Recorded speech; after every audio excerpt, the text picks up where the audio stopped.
Where's this sweater from? It's from this online company called Lala. What else? Is they all they do is clothes? Yeah, all they do is clothes. I used to wear that like knee-length sweater dress with the green dinosaurs on it. That's from them. All those like stripes. They look like Rugrats. Yeah. Those striped shorts I wear, that's from them. You should wear it with the hair of the Pickles mom. Dee Dee, like the orange thing? Yeah, that's a cute wig. I think, honestly, her hair is kind of iconic. I realize it's kind of like a version of... It was wet. That's it. It sounded like a little, someone came up with it. It was giving acid reflux. Can you name all the Teletubbies? All the Teletubbies? Of course. Tinky Winky, Dipsy, Lala, and Poe. Are they British? I mean, the guy singing the song was British. Tinky Winky, Dipsy, Lala, and Poe. Yeah, it premiered on BBC. Oh my God. Bob the Builder is British too. Is it really? Yeah, Bob the Builder, can we fix it? Bob the Builder, yes we can. Paddington is British. Peppa Pig is British. Franklin is Canadian. Who the turtle? The turtle. You know, I believe he was PBS. Was he PBS? I believe he was PBS. Do we think the generation before had better? Like, which generation had the best cartoons? Obviously, we're not really fully equipped to talk about because I watch some cartoons now, not like I used to as a kid, obviously. So maybe I'm not well versed in this topic. So honestly, you know what? I regret asking that question. Well, to just address it for a little bit, I do think that the Looney Tunes is a pretty great cartoon. Like, I actually think Looney Tunes is a pretty gold standard for cartoons. The characters are really iconic. Bugs Bunny is so iconic. Yosemite Sam is iconic. Foghorn Leghorn is iconic. That's the frog that would wake up. When that's Michigan J Frog. Michigan J Frog. Foghorn Leghorn is a rooster. Oh, him. And he had the little companion. Yeah, he's I say, boy. Yeah, that's him. Well, here's the thing. Back then, I think cartoons... Porky the Pig. Cartoons used to do cinematic universes. Because you had all the Looney Tunes existed in a thing. Then you had all the Hanna-Barbera cartoons that existed in a thing. But I feel like now they don't do houses anymore. Cartoons... From the Legendary House of Looney Tunes. Literally. From the Legendary House of Tunes, give it up for Miss Looney. Okay, and what was first? Was it the Tiny Toons or the Looney Tunes? Looney Tunes. And then they made Tiny Toons later. Yeah. And then Animaniacs... That seems... No. I thought they were little ones and they grew up. I don't fucking know. No, they were big and they regressed them. Got it. And cartoons... Paw Patrol is propaganda. It is. No, it is. It is. I know. I'm not saying it's not. I'm just like... This fucking German Shepherd out here. Not a German Shepherd. He's a puppy. He's not a German Shepherd puppy. German Shepherds have long snouts. I think he's a German Shepherd. Jake, can we look this up? What is his name? Chase. Is Chase a German Shepherd? Chase has to be a German Shepherd. What breed is he? Maybe he's just like a dog.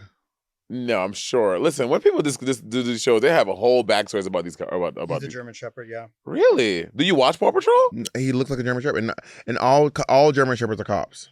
True. Well, I mean, all German Shepherds. The one I had in my backyard was not a cop. He was a cop, undercover. You lost another bet, by the way. That was another bet. I've not bet anything. Well, like you said, I bet it in my mind. I added $18,000 in my mind. No one said that. I added it. Anyway, yeah, I feel like we don't get cinematic except for Avatar. Avatar is. I mean, that's not true. They kind of are making their own cinematic universe, kind of. I've never seen it. Bob, you have to get into it. There's a lot is coming out in the Avatar multiverse, and you have to get on board. It. I mean, Jacob had me watch a couple cartoons, and I just didn't like them. Of Avatar? No, he had me watch the one with the big people with no skin on their bodies. Oh, Attack on Titan. Yeah, I didn't like it. Attack on Titan? Yeah, I wasn't into it. This was a Netflix cartoon show. No, it's an anime show. Oh. I mean, I think it is on Netflix right now, I think. But I'm not really into anime because you know what? I'm sorry. As someone who did love it as a kid, I love them. I just can't get over what Dragon Ball Z would do to us. What would it do? Every fucking week, the story would progress microscopically. The entire episode. Every episode is 30 minutes. We had 9 minutes of commercials. And you had 21 minutes of... Maybe... What they would edge you for like a whole season. They were doing one a week? They were one episode a week.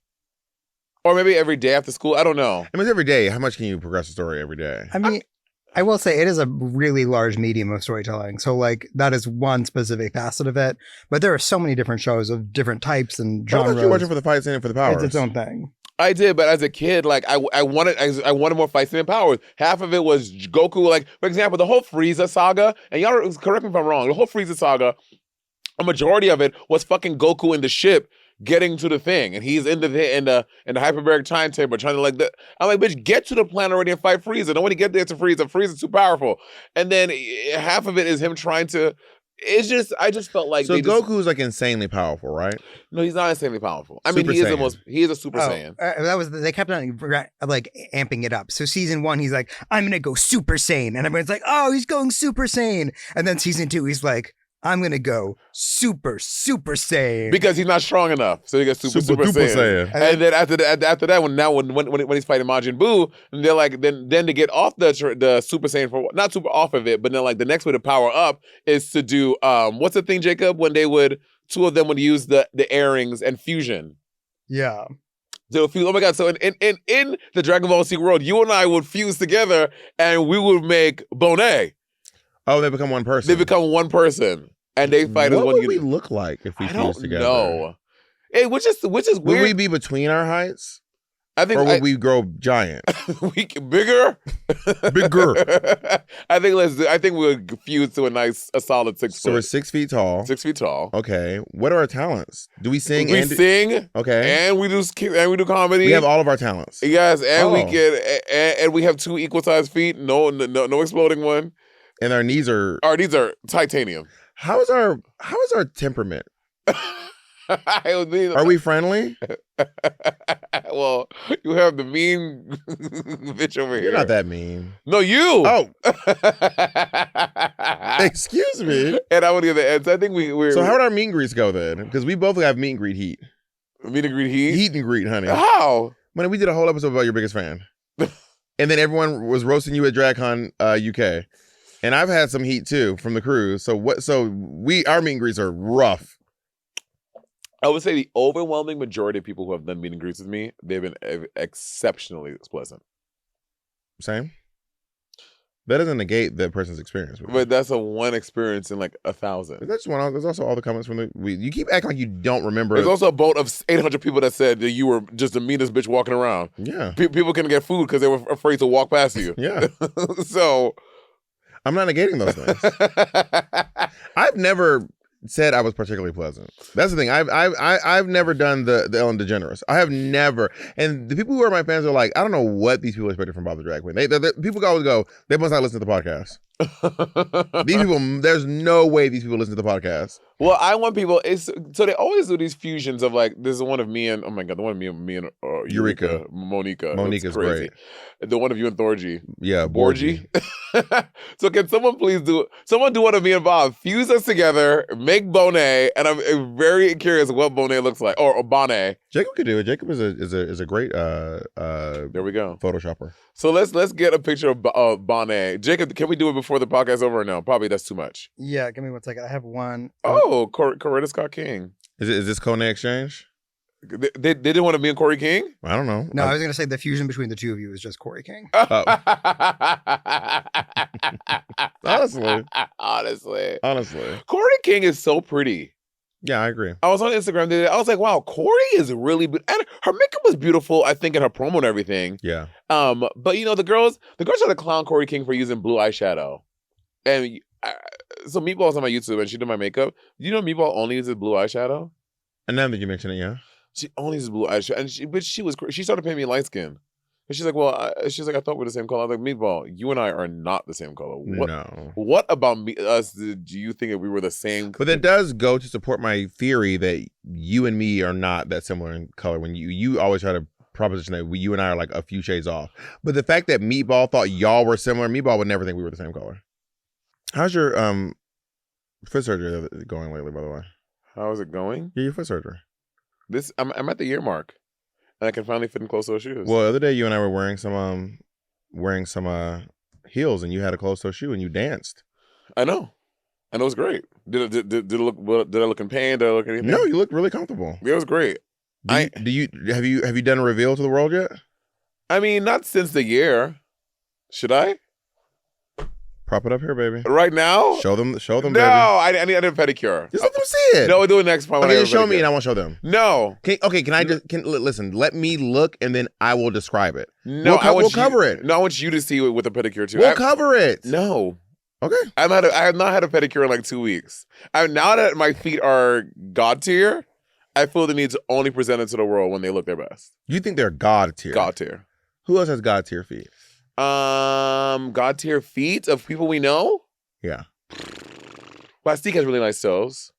Would you lick them? Vanjie. Vanjie has great feet. Would you kiss Vanjie's feet? I would kiss Vanjie's feet. Is she on Celebrity Feet? I don't know. Oh my God. Yes. I don't know if I'm on Wiki Feet. I've heard that I have a good rating on Wiki Feet now, but I every time I'm like, oh, let me check, I forget to check. I'll let you describe my foot. Okay. But you cannot show it on camera. I want you to I'm talking to Jay. Are we gonna just censor this whole area? I'll just put it out here or something. I'll just cut crop or something. Do a quick crop. I guess I'm not on Wiki Feet. Maybe Jacob, just check my boy name maybe, but no, I think it'll be under my drag name. Is that rude that they want to be on Wiki Feet so bad? Yes. Can I submit my own files? Just post a picture of your foot on your Instagram today and you'll probably end up on Wiki Feet. Ow! What, bitch? That's crazy. The stuff you post on Instagram, you think a foot is crazy? Feet are next. It's a big step. I told you. I know you don't believe me. I've said this to you. Andy has nice feet. I've seen Andy's feet. And you don't think he has nice feet? No, I think he literally looks like he has. I not even being funny. It looks like Fred Flintstone's feet. Like it's a big, like it looks like rocks. It looks like a big. It looks rough. It looks like it just it looks like if he walked on a hardwood floor, it would just be sanded down. Like the varnish would be off of it. His feet are gigantic. They're like bulbous. They're like shapes. It's not slender. It's just a big ugly foot. Okay, I am not gonna. I will ride with you and read Andy for Phil. As someone who sees Andy's feet every day, I disagree, and I'm gonna get consent from him, and I want to put a picture of his feet in this episode. So if I got consent, y'all, these are Andy's feet right here, and you be the judge. Jacob has really nice feet. I think I've seen Jacob's feet maybe once or twice. Jacob did once get blocked on Grindr after sending a foot picture though. Am I allowed to tell the story, Jacob? Wait, what? Do you want to tell your own story? I mean, I was talking to a man on Grindr, and he was like, "Can you send a foot pic?" And I was like, "I mean, I'm not really into it, but like, he's like, sure, whatever." So I sent him some pictures of the Tootsies, blocked, done. Maybe it's because some people they want big feet, and Jacob has pretty small feet. Oh, when he said that, I thought you were saying Grindr blocked your account. No. The guy blocked Jacob you. got blocked on Grindr because he sent a person blocked him because he sent him his feet. Yeah. Is that him holding your hand? You can't really see in this. Is that him holding your hand in this picture? Are you such a? So can you make sure that gets? You're so stupid. You're so dumb. Your toenails white again? They're always white. They're light pink. But they're 2 weeks old now. I gotta tell you, in my humble opinion, it makes your toes look big. Bright polish makes your toes look big. Darker polish makes your toes look smaller. No, I disagree. Because when you do the white toenails, it like. Yeah, you go ahead and try to frame this because you know it doesn't make sense. It doesn't make them look bigger, but it does. It makes them Monet, putting a big white spot on your big ass toenails is gonna make them look. I learned this when I was wearing white nails because I was like, oh, I want to get my nails done. I would do them in white. Whenever I see myself wearing white nails, I'm like, God damn, look at that big ass gorilla hand, that big catcher's mitt. The big man hands look like frying pans. But when I wear black and long nails, it looks so. I mean, I kind of have when I do drag, I have witch hands. Yeah, you and Cynthia Erivo. Yeah, well, no, hers are flat. Mine are pointy.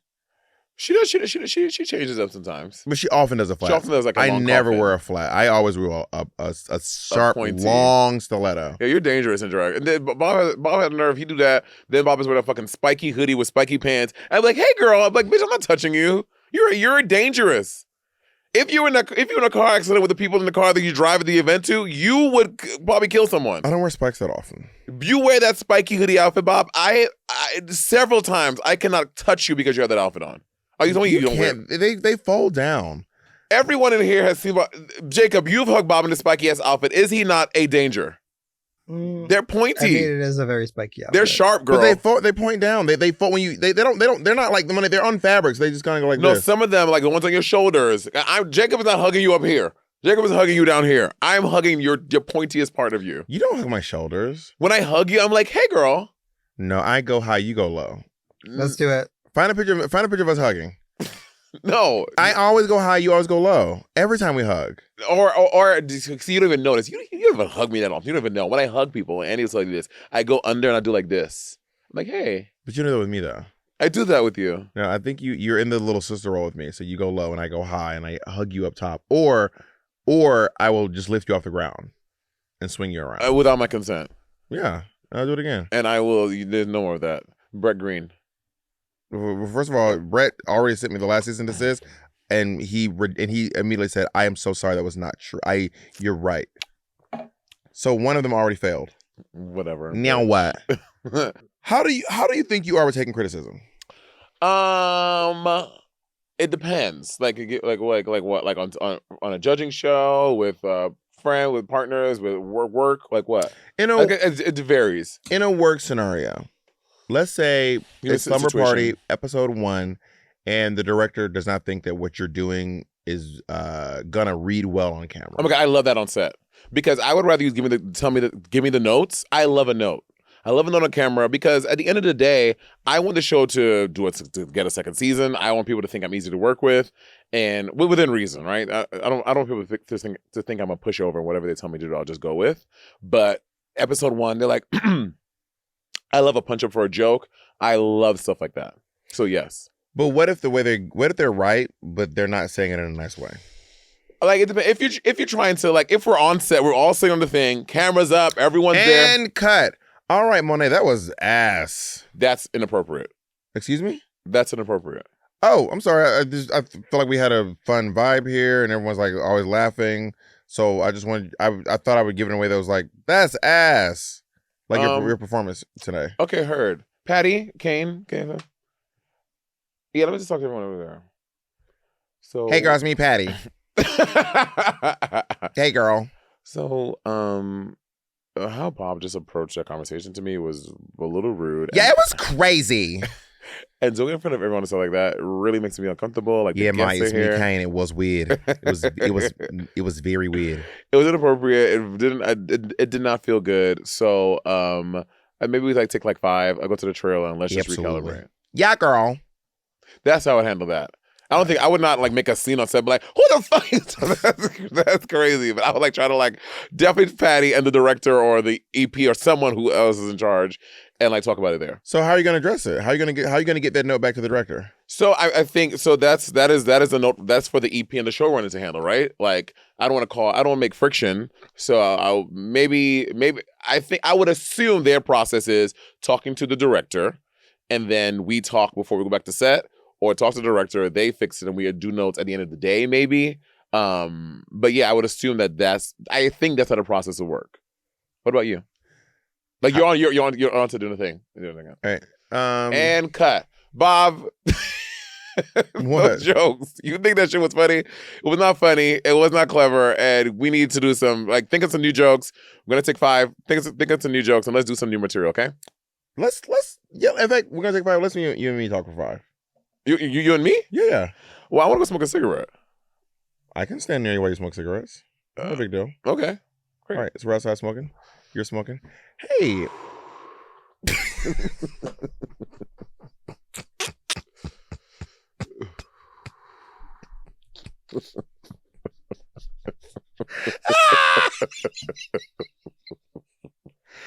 Hey, Monét, I gotta tell you, first of all, can you blow your smoke in that direction? Oh, sorry. I didn't realize that. Yeah. So I want to talk to you about the way that we communicate on set. A 40.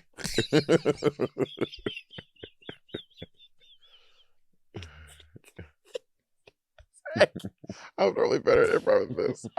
Are you drinking? It's 9 a.m. I'm thirsty. Yeah, we have water on set. I like a 40. A malt liquor. A malt liquor at 9 a.m. Okay. And is that a Camel? Yeah. And a Black and Mild on the other 2 fingers? Mm-hmm. That's crazy. Listen, I want to talk about professionalism and the way we communicate with each other. And I feel like the way that you approach me, first of all, let me guess, that's not your first 40 of the day, is it? One second, you're right. Yeah, I figured. I think that maybe we should wrap for the day. The day? We just get started. I know, I'm not feeling it today. I just got, ooh.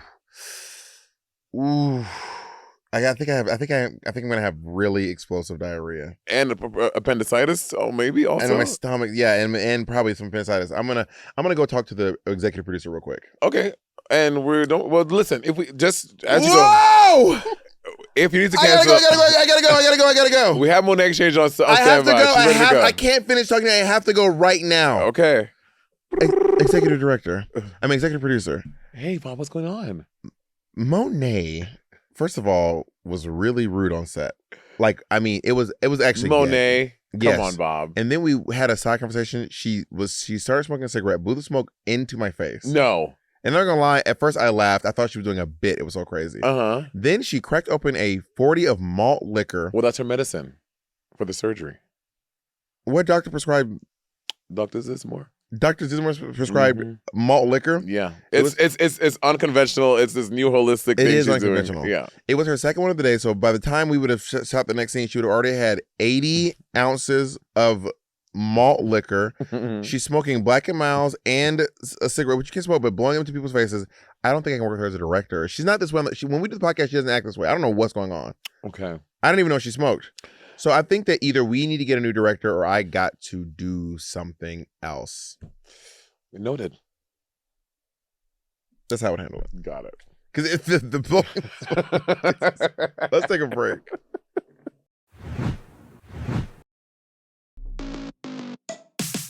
Finding a therapist is hard enough, but finding one who actually takes your insurance can feel like a full-time job. I've definitely been in those moments where things are just, piling up. Maybe you're dealing with burnout or just feeling completely overwhelmed, and you realize that affordable mental health care shouldn't be out of reach. We use our insurance for our physical health all the time, so it only makes sense that we cover our mental health too.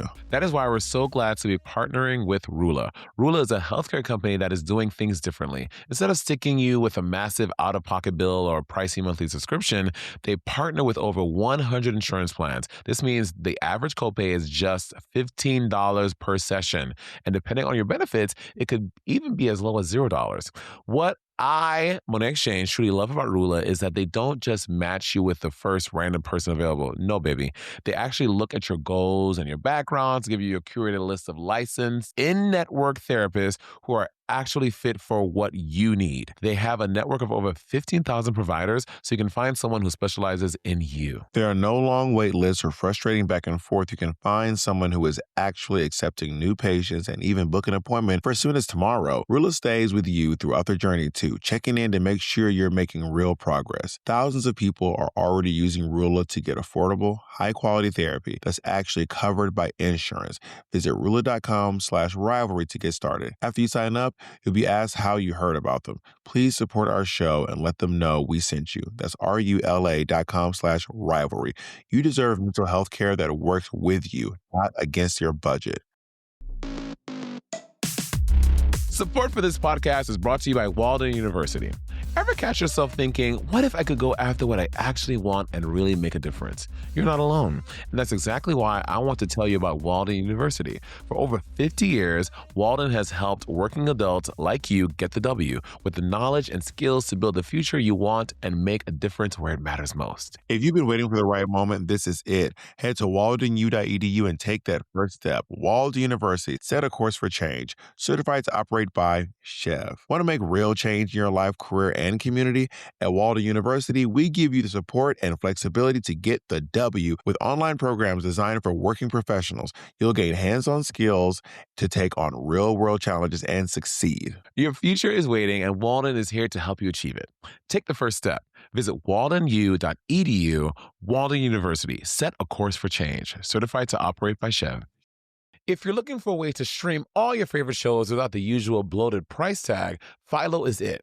For just $33 a month, you get 70-plus live channels like AMC, A&E, MTV, BET, Food Network, and a ton more. Plus, access to HBO Max Basic with ads, Discovery Plus, and full AMC Plus library. That means you can go from reality TV to horror, drama, and blockbuster movies all in one place. But most importantly, I love Philo because it lets me stream Drag Race. I can set it up on my home TV for viewing parties or watch it on my laptop in a hotel when I'm on the go. It's perfect for the sibling dolls. It's all in one app, one subscription with unlimited DVR that lets you record and save shows for up to a year, plus the ability to skip ads on anything you've saved. No contracts, cancel whenever, but with this much content, baby, odds are you won't. Philo gives you value without sacrificing the good stuff. Head over to philo.tv to start watching now. That's philo.tv, where all your favorite shows come together. A lot of you know I spent most of 2025 trying and failing to quit vaping. Now it's 2026. I'm in New York City. I'm about to make my Broadway debut, and I'm finally vape-free. Thanks to X Program. What makes a difference for me was the support. There's a real community, real people, and it's there whenever you need it, which matters when your schedule is chaotic like mine. It stopped feeling like something I was battling alone and started feeling like something I could actually overcome. It's free. It's confidential, and it's available 24/7 nationwide. Honestly, I don't think I could have saved my voice for this run without it. And y'all know my voice has been on the shakes for years now. If you're ready to quit, text Join Bob to 88709 and sign up for X Program today. So that's how on those I would do that. If it's criticism, like, I don't know, in relationships. How do you handle criticism in sex? Oh, in sex? Sex. If you tell me you prefer the other thing, if I'm physically capable of doing it, I'm gonna do it. Okay. I like to listen to what they are saying, and if I'm capable, I'm gonna do the thing you like. How does it bruise your ego? Like, is there some part of you that will, like, gets a little, like, beat up about the criticism? No, because everyone's body is different, right? Mm-hmm. So, like, what feels good, like if you're giving a blowjob to one person, that technique just might not feel good to the next person. Right. So just hear what they're saying and try to make the moment, good for them. So, everyone's got their tricks they do, right? Yeah. But your tricks don't work on everybody. Yeah. You know what I mean? So I would much rather listen to what the person is saying and try to do that new thing, as opposed to being like, well, I know I can suck a dick. I know I can eat a pussy. I know I can fuck. Be like, well, everyone's body shape different. Everyone's has different nerves in different places and different kinks and, different things that turn them on. So I listen. I love. And I would say right now, you only got to tell me once. It is locked in. It is locked in. Would you ever record a session with a partner and watch it back together? Never. Right? Never. I can't. Like, I don't want to see, and again, I'm not embarrassed by it. I'm just not interested in watching me taking a dick or sucking a dick back. I'm not into, do you have any videos out there at all?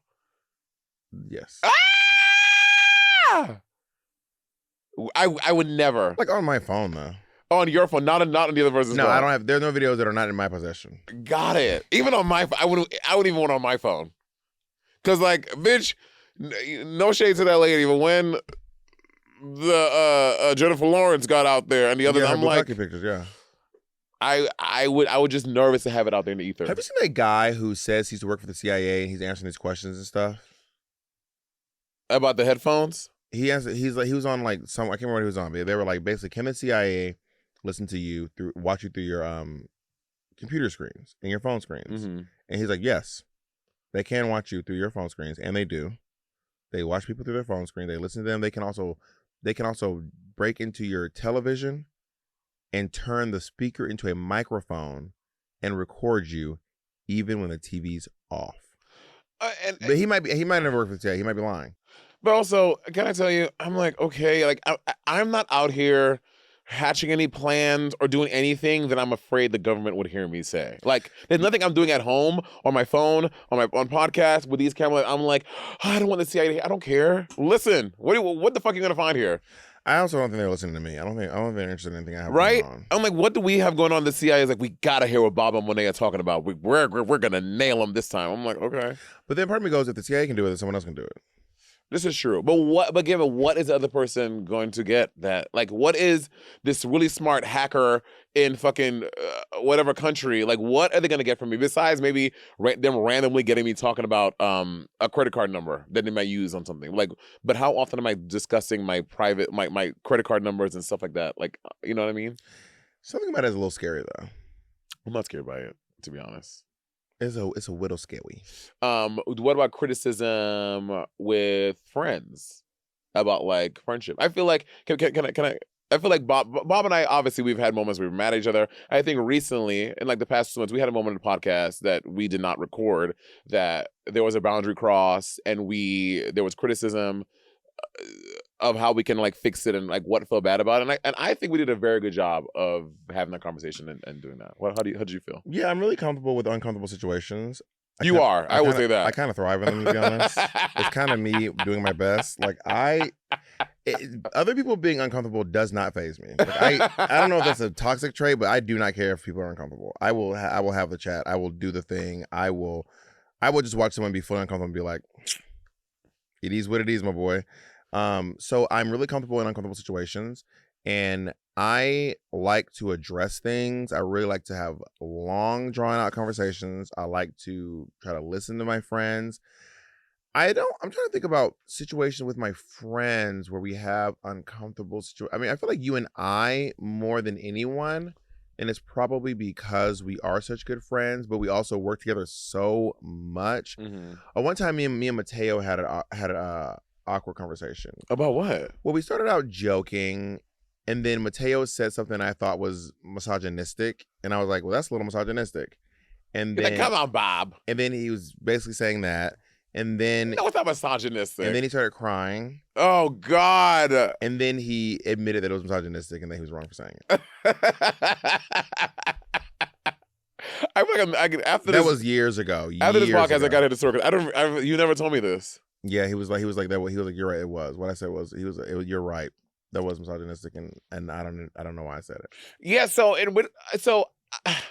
I'm not super comfortable in uncomfortable situations until it crosses the threshold, when I'm like super like either like I spent too much money on it or I'm really mad about it, and then I've crossed over, then I'm okay. But I think where you like from base level, you're comfortable there. It takes me. I have to be really fed up to be like, and I don't give a fuck now, and now we can talk about it. But I also like to listen to other people too. Like the other day I was on set and this guy was taking a photo, doing some photos, and I was like, I remember being like, I was trying to hype him up. I was like, oh, so you look handsome.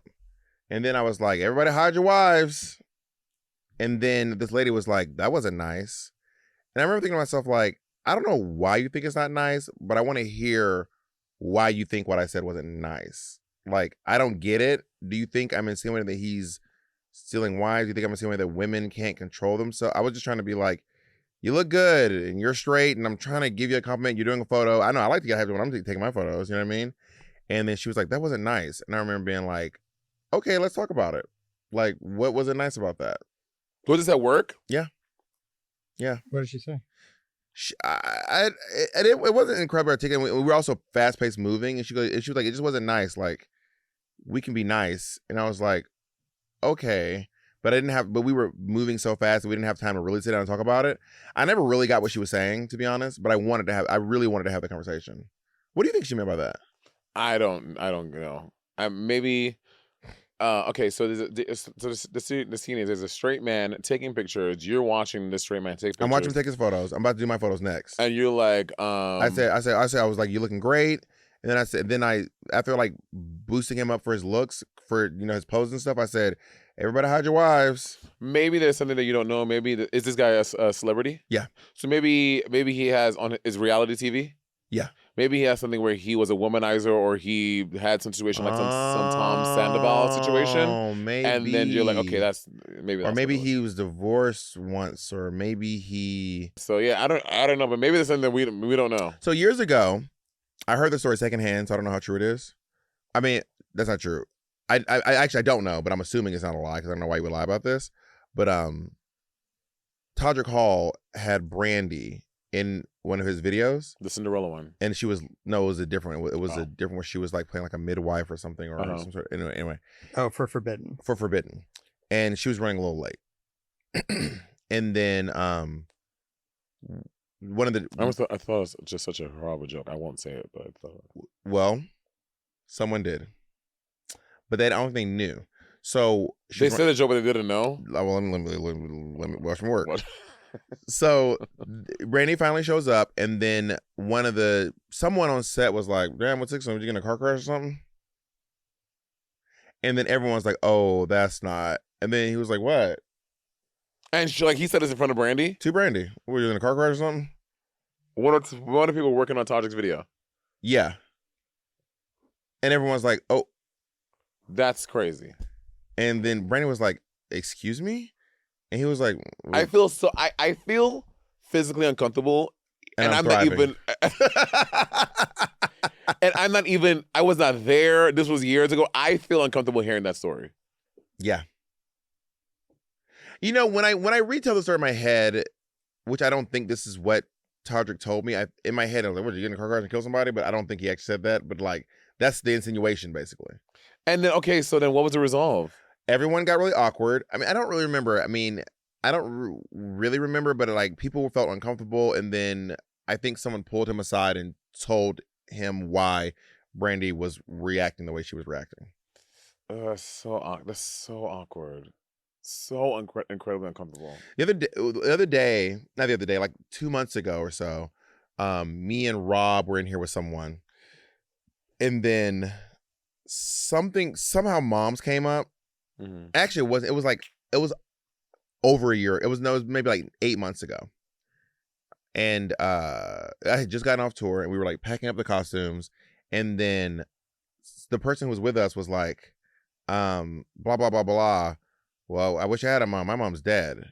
The person said this to you and Rob. To me and Rob, who we both have dead moms. Mm-hmm. And then I just took my face. I was like, "Oh, your mom's dead."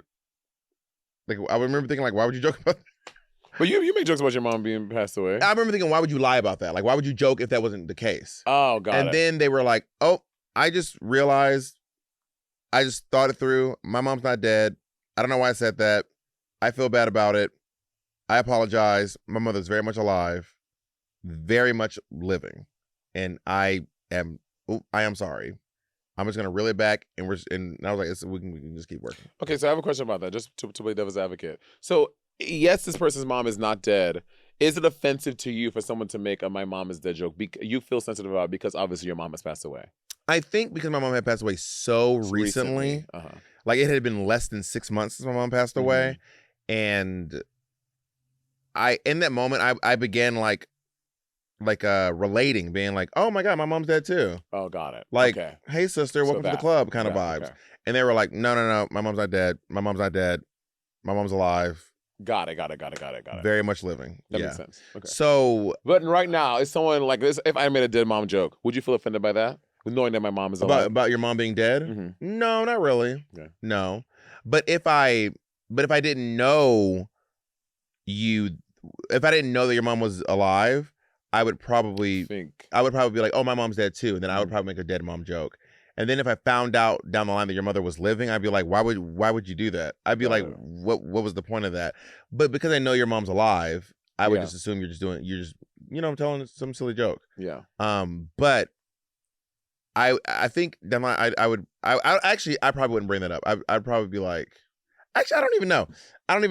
I'd be like, I might bring it up jokingly down the line. Yeah. Then I'd be like, "Well, since your mom's dead." Yeah. Right? You know what I mean? How do you handle criticizing, like? Do you have that locked and loaded? Yes, go ahead. Give yours.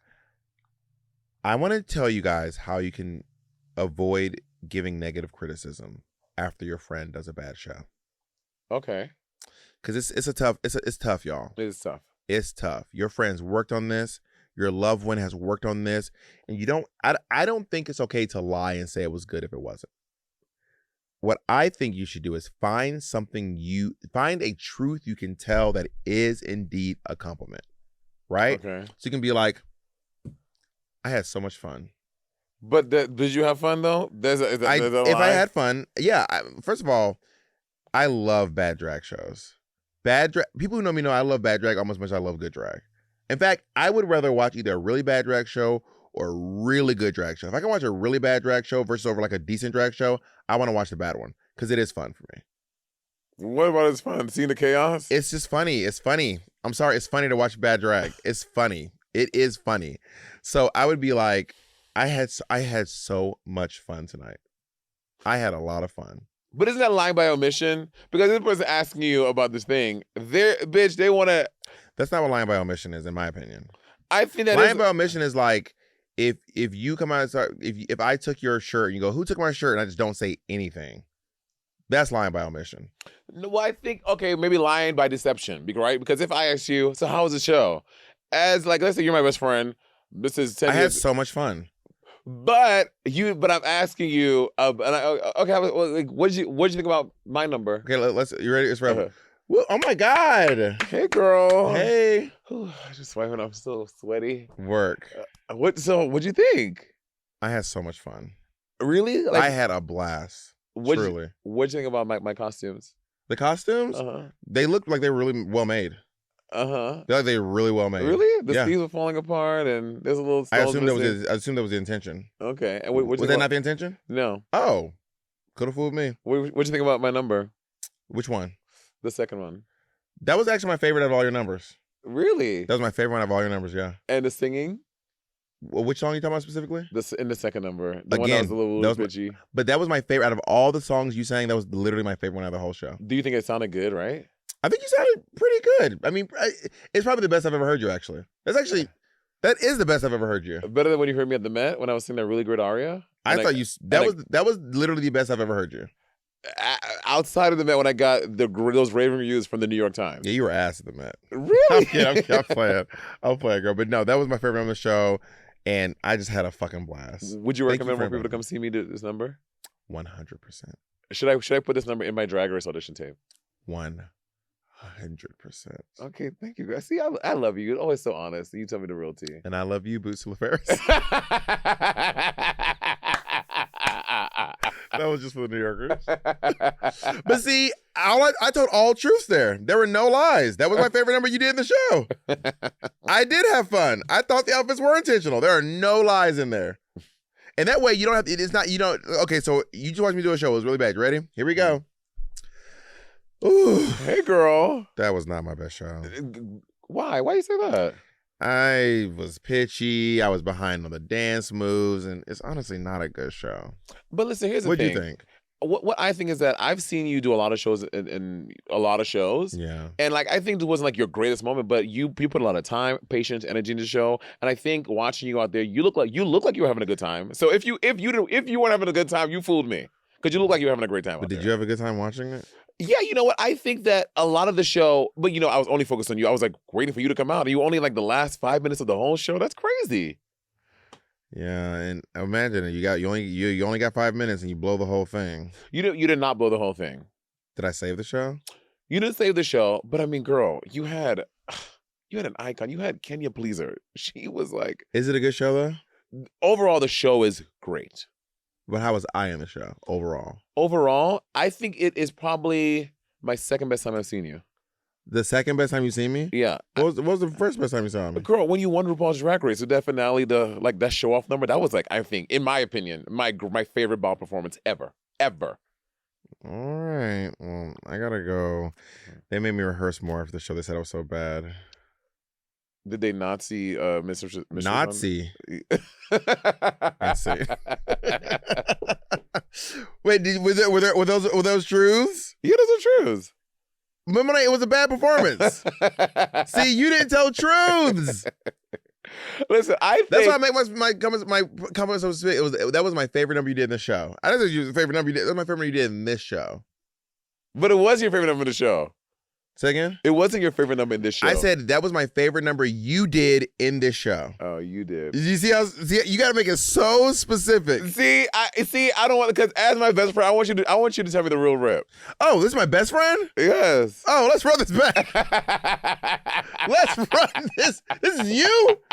Let's run this back. I mean, like when I went to go see you in the opera, I told you I didn't think it was fun. Yeah. I was like, that was boring. I love seeing out there. And that was true. I genuinely enjoyed seeing out there. It should have been more of you. You probably sold all the tickets to the motherfucking show anyway.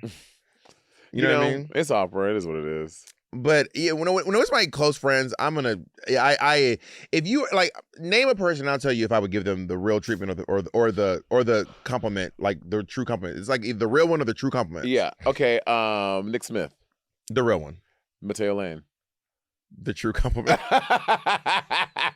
And he's a good friend of mine, but Mateo is not.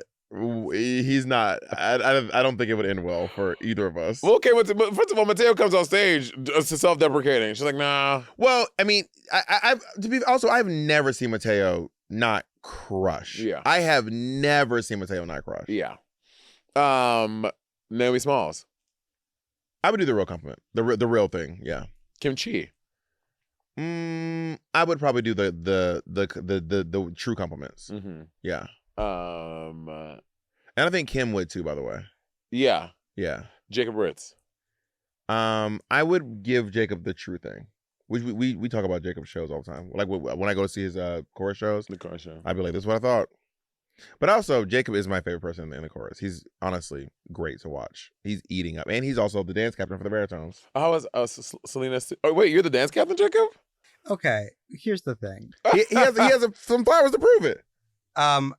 I'm in the front row, so I can't watch anybody. Like, when you're learning the dance moves, generally people just watch who's ever in front of them do the dancing. So I don't have anybody to watch. So I have to learn all the dance moves, or else I'm just out there looking crazy. And I'm in the front row. And they were Front like, row, honey. we're looking for people to help be the dance captain and lead. And none of the other baritones were like, no one else volunteered. And then people started volunteering me. And then I was like, well, I guess I'm the dance captain. Didn't you like get on a block and dance for everyone? Yeah, they put me on a block so everyone can see me. Jacob's a go-go boy, honey. But there are also multiple. There's a one to the tenors, but there are like two for all the other sections. Can you describe getting on the block and what it's like? Do you feel like a go-go boy? It's not that kind of a block. Tell me, can you describe the experience? Yeah, I mean, you go up, you're behind a piano, there's a block. I'm next to Lucky, who's the baritone who's really expressive that you pointed out. Yeah. The bass, sorry, he's a bass. He's another one of my favorites to watch. And we just do the dance. It's not anything crazy. It's not like the block is maybe like this, like a foot tall. It's not like a go. It's not. And everyone's watching while they is your back to them? Yeah. So you're back to them, and then you're just dancing, and they're all trying to do it with you. Yeah, but you're up with all the dance captains, so there's maybe like 8 of us. So Jacob's running this shit is basically what we're saying. Work. But yeah, I give Jacob the real deal, 100%. Monét exchange. I'll give you the real deal, easily. I give you the real deal too. Yeah. But I think it's not. I actually want to redact what I said. It's not about how close I am to you. It's about how I believe you'll receive it. Take it. Yeah. Yeah, I mean, I think, to be honest, I think that's why Patty and I, obviously besides all the other things that Patty and I have done together, Patty and I have been working together since a year before I got on Drag Race. And in everything I've done to this point, every time Patty which for the first 5 years or 6, 7 years, Patty was also on the road with me. So Patty's seen me do a lot of shows, a lot of everything I do. And Patty always gives me the real thing. Bitch, I had one time I did a show at Joe's Pub, and I was feeling my puss that day. And I tried a second option. It was the night Rose Ritz and all them came. And bitch, I was a mess. I came back to Pat was like, what was that? And I was like, was it that bad? He was like, it was pretty bad. Patty been doing a little too much. I need that though. I want that. I think it's a subtle change you can make that I would appreciate instead. So instead of being like, what was that? Like, you know what it was. Don't ask that question. Get to the thing. Hey, that second option wasn't a great choice. I'd appreciate that more than what was that? No, but to be fair, I came backstage. So I get off Did you stage. think it sounded good? No. So you knew it didn't sound good. I get off stage, I walk to the back, and I was like, oh my God. And Pat was like, what was that? And I was like, girl, I don't know. I was feeling it. I didn't think. Pat was like, we were both laughing. Oh, that's different. Yeah, it wasn't like, ew. It was like, we were both laughing. I was in the corner. I was like, I can't say hi to people. He was like, yes, you can. He was like, that was crazy. One time I got so mad at Patty, we were here doing the photo shoot. I was so mad at him for this. We were walking from my drag lab into the psych wall, and then on the way over, Patty said, oh God. Tell me about this belt. When I tell you rage filled my body. When I tell you rage filled my body. And instead of being like, hey, I don't think this belt is great for this. Tell me about this belt. Rage Rage has consumed me. Flames, breathing, heaving breaths from on the side of my face. Flames. There's my fucking flames. This was me. This was me, bitch. You're like the red thing from Inside Out. I was so mad at him. I was so mad. I was so mad at him that day. So it also some things you don't need to say. Like, I got so mad for Mateo one time. I was like livid. I went to go see Mateo's Barbra Streisand show at Joe's Pub. And then one of Mateo's friends came up to him, walked right up to him. We were all standing around, walked right up to Mateo and goes, "Tired, huh?" Damn. When I don't know who that guy is. I've never met him since then. I do not like that guy. I don't like him. That is crazy. That's crazy. That is insane to say to someone. Is this one of his close friends that we don't know? He's a friend of Mateo's. Obviously, close enough to come to the show and like meet him after the show. Right. In the lobby. He didn't come to the dressing room though. So that means he's not that close. But you know, Mateo likes a fucking football team backstage with him. So I remember being like, who the fuck is this guy? That's crazy. Like, who the fuck is this guy? That pissed me off. Imagine after your first performance in Moulin Rouge, I come backstage and I'm like, "You were tired today, huh?" And we all were like, "I'm sorry." We were all like, who the fuck is this guy? That's crazy to say. But I might have been doing too much. I know it irritated Mateo, but I was like, yeah, I remember like, yeah. That's him. Oh, I know her. That's the fucking. Were you there for it, Jacob? I mean, she's hot. I don't give a fuck. She is hot. Oh, that was so irritating. Yeah, that's wild. That is wild to say. Insane. Tired, huh? I remember after when I did my show, my first time doing Life Be Life, and before it is what it is now. I was so self-conscious about that show because I hadn't memorized the script. Ben and I were reading these fucking cards. I didn't do what the finale song ended up being. I was so self-conscious about that show. And then but hearing from people like Kim was like raving about the show, it's like it made me feel more confident about it. And you gave me some nice compliments about it, but I was when I came to see it. When that was the first one ever. Oh, a Dynasty typewriter, right? Yeah. You know who gave me a comment on my show, and I was like, okay, I believe this is really good. I mean, I've you know me, I believe in myself. But one comment from one person, Jackie Beat, was like, that was a really brilliant show. Will you stand up? Yeah. Work. And she just notoriously hates everything. She's just a foul, curmudgeon, angry, mean, grumpy, sad, old, depressed, crusty, dusty, just sick, tired. Yeah, broken down and tired. But she was like, that was in Peaches Christ, who's actually a really, really positive person. Peaches Christ is just an angel. Your drag mother. I mean, I have an idea for her because, you know, I don't know if y'all know this or not, but Peaches Christ is a notorious gossip. Mm-hmm. You know this, right? She can't hold water. But Peaches Christ could not hold water with a 10-gallon bucket. Yeah, she couldn't hold an ounce of it in a 10-gallon bucket. And I was like, you need to have a show, because she had to do the show in P-Town, so I have to do a solo show. And I was like, girl, you should call it. I'm not one to gossip, but. And then you just run down all the gossip from Is it P-Town. stand-up? This was like years ago. She ended up doing something different. She ended up doing like one of her plays that she wrote. But I was like, girl, you should just do the weekly report on the gossip in P-Town and call it, I'm not one to gossip, but. Oh, good. And then she just be like, "This is what happened with this person." See, that's a great idea because Brad Locally does the wrap up at the end of all the boats. It's called the last laugh. The Last Laugh. Really good. So, girl, to write all that material every cruise is so great. It's fucking Jay Johnson level. This nigga's writing a new special every day. Yeah, he has 3 specials a week. Yeah. So is someone doing that on P-Town? Well, actually, that's a very funny thing. I'm not one to gossip. But because I'm sure all the locals, everyone who's there for the week is hearing all the gossip and stuff like that. That's a brilliant idea. So Peaches, do it. Does she still do P-Town? I don't know, actually. No, I don't know. I might take that idea and do it on my YouTube. Can I have it? No, you don't have permission. Why? Brad Green. What? Brad Green. This is my idea now. Brad Green. Bob, you talk about it. Brad Green. We have it filmed right here. Podcast things, ideas that happen on podcasts become ours. We'll see you all later, and I'll see you in court. Wait, if one of you is suing the others, who does Brett Green go for? Brett fight himself. Brett in court playing both the plaintiff and the defendant. Wearing curtains on one side and wearing green and yellow on the other one, honey.